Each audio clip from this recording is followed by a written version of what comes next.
of our brand new podcast. I'm Anna, I'm the content creator here at Webellian and today's host. In this debut episode, I will have a chance to interview a very special guest, the driving force behind Webellian, our founder and CEO, Aurélien Deleusière. Hello, how are you today? Not too bad. Good morning. Good morning. So, we are launching a new podcast. We do. It's an idea that came to us, and we are particularly enthusiastic to launch this new project. We're in part in time where everything is changing. AI, particularly, is the hot topic that is going absolutely to impact everything. Everyone is all about it. Absolutely, including ourselves in IT. Especially you, like working in IT. You would be. It's. I remember like a few years back with Laurent, my partner. Who we'll see on the podcast a lot as absolutely. Well. Yes. we did a SWOT, like the T stand for threats. We're like kind of joking and saying an IT threat, nothing. Business is good. It's going to be forever like that. Yes. And when we look at this today, we say, maybe not. We'll see. It's changing a lot. So can you tell us what did you name the podcast and what was the reason? Yeah, the name is AI Revolution Chronicles, with the R in between parentheses. Right. To play on this, it is really a revolution or it's going to be an evolution like we saw in the past. Yes. That is going to be the little game here. Firstly, let's dive in a bit into the company history. You created Webellian 11 years ago. Do you want to talk a bit about yourself and your journey with the company?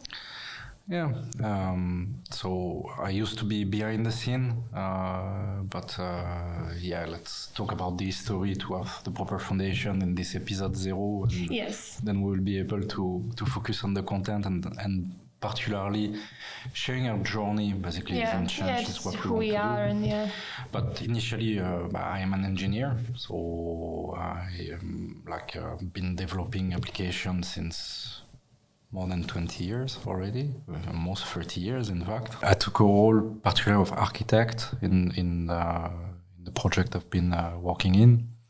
And I think one of my particularity was to bring an holistic vision in the project I was tackling, holistic to the organization I was in. And particularly I understood that the building an application is mainly driving forces and driving people. So it's what I did call like people-centric architect. Yes. If our job was only about technology, would be pretty simple, I suppose.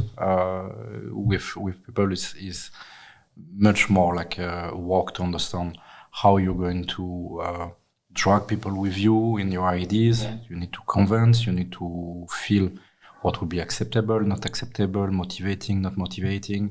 Yeah. Same with the users themselves.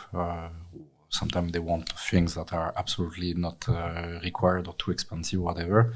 So it's all about people there. Yeah. So it's a great approach to have to, put people first. It's lesson of a life, basically. And so when we created the company, the beginning was called Aurélien Co. So it was already this N Co that really bring together talents to face delivering like high quality services. So can you provide a bit of overview of the history of Webellian and the milestones?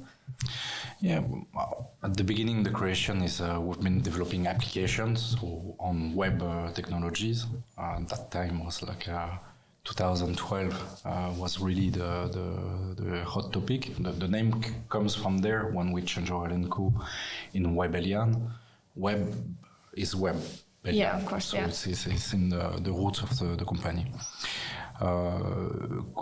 Quite immediately, we had a second disciplines domain of expertise that is the underlying layers of the application. That is the operation and cloud. So with AWS, with Microsoft Azure, and we developed the practices. So the DevOps, the SysOps, the SecOps, particularly in security, for example, to have compliance to standards, industry standards like PCI DSS or others.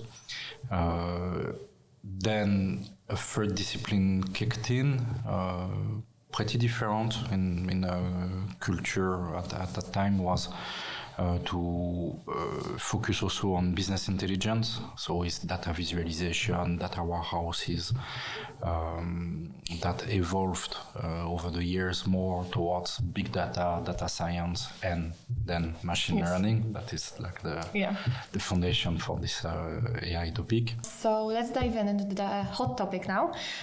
What was the inspiration behind Webellian embracing AI?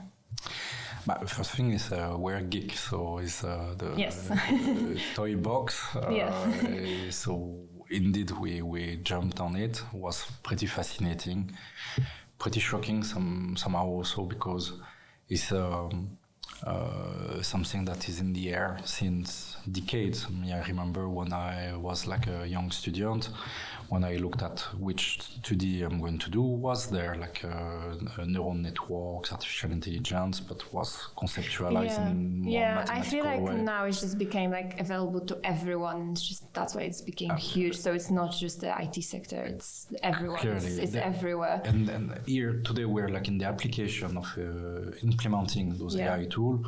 At that stage, we're like at creating those tools, pushing the research towards it. Yes. So of course, today we discover suddenly what we did imagine being even science fiction, being true in such a short period of time that we all been surprised. And I think that even the people that did build in OpenAI, for example, this interview, the capacity of those systems go beyond the expectation we had. So it's why like everyone has been shocked that way. Yes, exactly. Meanwhile, also we need to be like conscious of it. Is a threat. I was talking about this thought. So we could expect, there is a graph that I will share with you. Probably we can insert it here to share this. That shows the tech values, tech cost. We talk about memory, storage, network traffic, CPU. All of those costs really reduce from a very high price to almost nothing. We could expect to have the software development itself now dropping not to zero, but to something that is substantially much lower than today. Yeah. And can you talk a bit about how has the industry landscape changed in relation to AI? That's a good point, because we always need to go back to history. Say history repeats itself. It's true in everything. This AI, generative AI, to properly name it, is an invention that is at the level of electricity discovery or steam or those big industrial ruptures that existed. Information technology has been one indeed. You've been probably that young that you... me, when I grew up, I didn't have like a mobile phone, and internet was not existing. I do remember not having a phone. Okay. I do remember. I think I was like about like 10 or something when I got my first phone. So I do remember something without the phone or internet or I got my first phone. I was probably 19 years old. All right. And it was not existing before. Yes. Me, I don't know, when we had to catch up with friends when I was 15, 16, teenager, we had to give an appointment, say, okay, we meet on the parking. No, at that point, I did have Facebook, I think. When we were not like finding each other, we were calling home to let a message to the mother that I was calling my mother to say, is there a message for me? Was that time, basically. So that this IT, information technology, the internet, basically revolutionized. We adapt really fast to it, though. Like, I cannot imagine not having a phone or internet. And now, like, even using those AI tools, even though I've been using them for a few months, it's like, I can't imagine not using them now, you know? It's like, we really adapt really quickly. For clearly, we will not go back on that. Yes, I will not definitely. give up neither. So, basically, those AI tools is not just a trend, it's really something that is deep. I would make the comparison with probably the 80s, where we had robotization of the factories or automotive and others. So it was the robotization of the blue collars, let's say. And today we should expect, and in fact is what started now, is robotization of white collars. Okay, where the intelligence is not now the exclusivity of the human race. Yes. And artificial intelligence that is there is still a tool, is still something that we need to drive, but is there. Yeah. And in what ways has the integration of AI impacted our services? So here we have three services clearly that emerge and that we're going to focus and reshape Webellian towards. Is one, going from staff augmentation to augmented staff, basically. So means augmented staff is people trained with new methodologies and having the right tools to be more productive than what we used to be. I'm using now the ChatGPT and others and Microsoft OpenAI services. Basically, that's ChatGPT within Microsoft. I don't know, maybe 4 times more, 5 times more, we should be able to produce, depends on which function exactly. But that gives a lot of autonomy to every individual in the company. Absolutely, yeah. So first is that we want to present to our customers to basically not just having people, but having people with this envelope already, having the right tools. We'll talk about compliance, etc. afterwards, but that of course in the scope. Second is, in this logic, I was explaining that Webellian is stretching itself towards more the business part.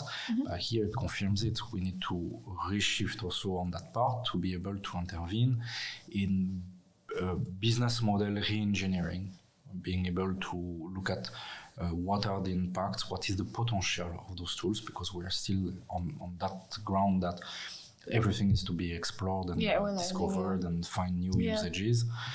And the third part is what I would call technological transformation. So the name is not like fantastic, it's not marketed yet maybe, but is quite deep in the meaning. This resonates from digital transformation, where we had all those companies not having internet or computers, etc. So computers came in, the internet came in, and we transformed all the corporates in digital corporate. Okay, so it's quite a lot still to be done, but the foundation are there. We have during this period re-injected all the IT in the heart of every business function of the companies, and is why today I feel that the proper name would to talk about technological transformation. So basically, it's not refocusing only that the business model engineering indeed is another service, so that is going to be impacted again. But here, under the hood, we have to rebuild the technological layers. Okay, all the APIs, the application we're using, all of this can be replaced or changed, and we even don't know what is going to be yet. For example, today we have APIs that are coded in Java, for example, with Terraform and sent to a cloud part. Maybe at least for the transition, we're going to have AI helping us to coding in this Java language. And probably in a few years or months, we could have those AIs simply acting as APIs, giving JSON back and being integrated with other systems directly. And we don't need to code, and we don't even need a machine to produce a code to do this. So it's pretty exciting and pretty a bit blurry. A lot to explore. A deep transformation. This program, so augmented staff, business model reengineering, and technological transformation, is what we call Webellian AI, and this is a transformation we're going to do, that we already started. And the idea of this podcast, again, is really to it's also a part of it as well, open a bit the door to everyone to show what is our journey, what do we learn, on what did we fail, because we're going to fail and we already failed a few topics. This is what we want to share. Can you talk a bit about the challenges that you have encountered during this transition? We just mention it. It's new. It's a totally clear landscape. Yes, one big question mark. We had to start on a blank page, so we need to discover everything by ourselves and try to invent methodologies, approaches. What should we keep and process and teach as a methodology? It's that basically. It's not like you Google how to implement AI in everyone has a point of view today. Well, it's a challenge, but it's also very exciting because it's you get to be creative. So that is one part of the challenge, and the second part it's less exciting, but it's a mandatory topic. It's about the compliance. What do we do with the data?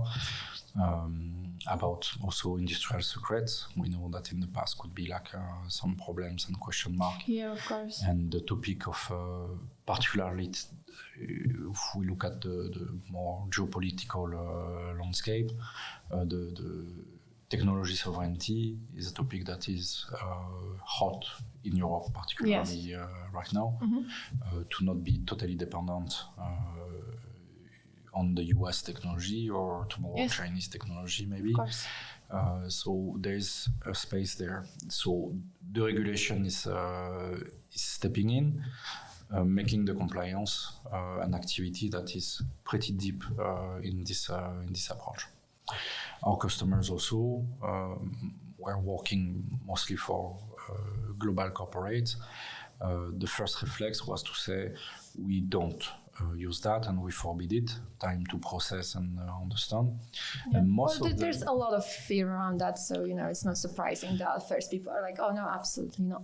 Yeah, for example, if you're a big insurer, you don't want to have your employees leaking medical data of your customers. So of course, prevention is number one to say no.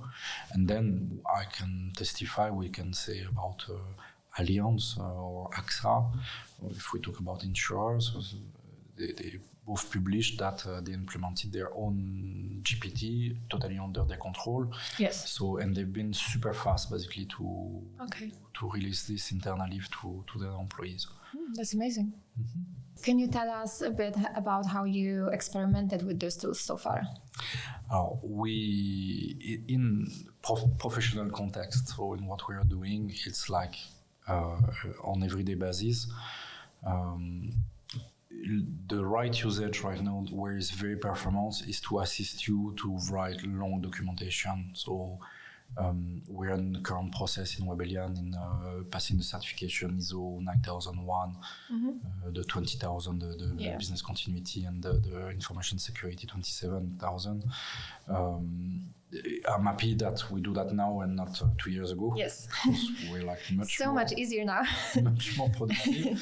You still need to bring the idea, the vision, the structure. Yeah, of course. Those tools are really helping you to put in form. Yeah, just articulate what you want to do and what you want to say. It's very helpful. And capable to work on large quantity of content. Yeah. All those documentation we're producing this standardization of our quality management system. They are all linked together, so to find all the references, those tools is a game changer. Yes. Okay. I probably produced a document in few hours that I would take few days. Definitely. They're very long documents. Yeah. And same for the team. That was also an opportunity to make them step in really in the usage. That is purely the right usage right now. It's quite easy to make it work properly. So that's the first thing. Beside that, with Laurent Ures, I didn't say his full name earlier. So he's from Luxembourg, he's my partner in Webellian. He's living here in Warsaw since 11 or 12 years. We'll Okay. confirm that, maybe in the comment below. So we're curious about everything about technologies and beyond, about also creation and art. We met together more because of music. We're both musicians, and we are like experimenting all the tools with Midjourney or DALL-E to produce pictures, Kyber AI to produce some videos. It's amazing what you can do today. I've seen a lot of his videos and they're really great. Laurent published all of this. It's absolutely amazing. Are there any specific projects that you are most excited about? For that, we need to go back to what we're saying, that the job is going to really shift to this business definition and requirement definition. So basically to have a proper backlog in place. Business analysts and product owners is their time starting now. Basically, it's really they're going to be the center of everything. The developers, meanwhile, is not the end for them at all. It's where I think this is the moment that they're going to be the key people to do the invert movement that we saw in the 2000s. So maybe I do a little parenthesis here, but when I started, I got my diploma in 2001. So it's really those years of 2000. We've been engineers doing everything from A to Z, from defining the product, the screens, doing the data modeling, the back end, the front end, absolutely everything. The complexity of those technology evolved quite quickly, particularly in the 2010s. Basically, is there we saw frameworks for the front end, like Angular, React came really later, and the back end, the complexity were really increasing. So we had this specialization of the engineers. That is absolutely not shocking, because when you look at other industry in automotive, in physics, nuclear physics, whatever, everyone had to specialize because it's systems that are too complex.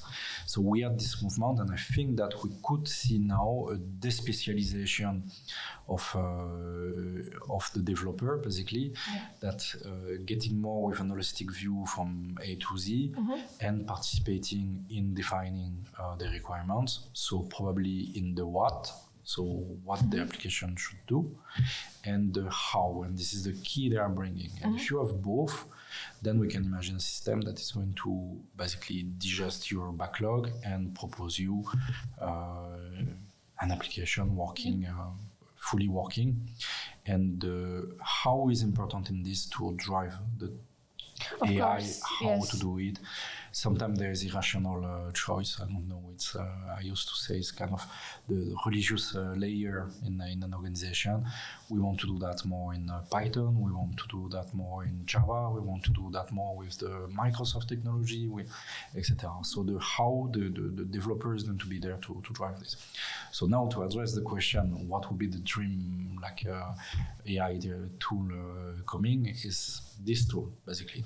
Be able to create the application and where you can imagine changing the application just by some prompt to say, no, I don't want this, I want that, I want this to be controlled, I want this screen different, would be fantastic. And we have already some tools going in that direction. So there is Imagica, for example, there is Wizard that we are using today.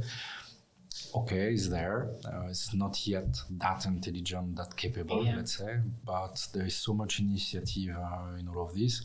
The no-code platform like Bubbles, etc., also are actively working on this. I don't know how long it's going to take, but for sure it's going to be there. Yeah, that's incredible. Yeah, fingers crossed it's quick. So lastly, can you tell us, how do you plan to stay ahead of the curve?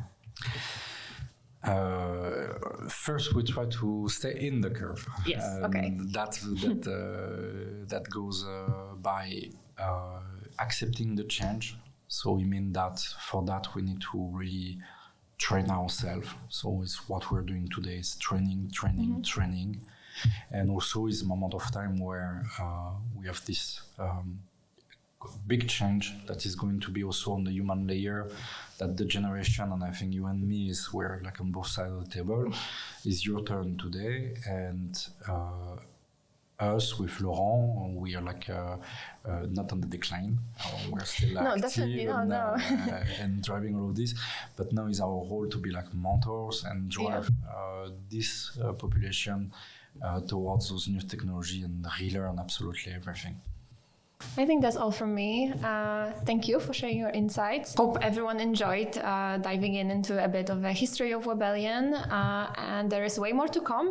We will have a new episode every 2 weeks. Exciting. So looking forward for the next ones. Yes. Until next time. Merci.